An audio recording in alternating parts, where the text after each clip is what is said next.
Samo njega terete da je on šurovo sa nekim Miloradom Aleksićem. Znaš li? Znam Aleksića. Pa? Šta?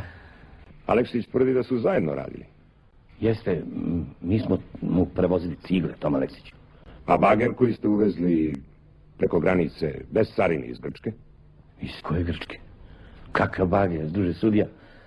To prvi put u životu čujem lažu života. A frižideri Timpex? Koga ste potplatili da ih otpiše kao škart? Od koga? Od Timpexa. Ja prvi put u životu imam ga pojma ne. A armatura GH-19? Druže sudija, imam 5 dece. Pa zar bi ja decu svoju uvalio u nesreću zbog armature GH-19/15? A čutura?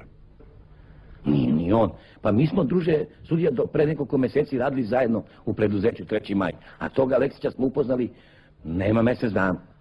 Siguran si? Jesam. Njega je doveo neki, neki Gavra Ćimović. Jer taj isto, Gavra Ćimović, prevoznik, pa on nije mogao da preuzme te cigle, pa je onda nas zamolio da mi tom Aleksiću prebacimo te cigle, pošto nije mogao Gavra. Mislim, mi smo se upoznali preko cigle sa tim Aleksićem. On nas je doveo ga taj Ćimović, koju baš tako nisam znao, a više sam ovoga poznao. Gavra Ćimović. Gde stanuje? Ne bi znao da kažem. A da li se tako zove? Ne, Golja se zove. A Ćimović? Avramović, tačno je, Avram Gojić. Pa kako, malo pre si rekao Ćimović? Jeste Ćimović, ali to nije taj Ćimović, ovo je Avramović, a Avram Gojić mu je brat. Mislim, to je sve isto, braća su. Pazi, Jurić, ako ti sad nešto vrdaš... Ne.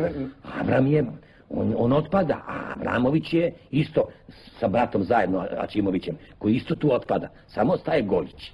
Odnosno nije Goljić, nego Avram Gojić. On ostaje. To mogu da se zakunem u to. A ovi svi otpadaju.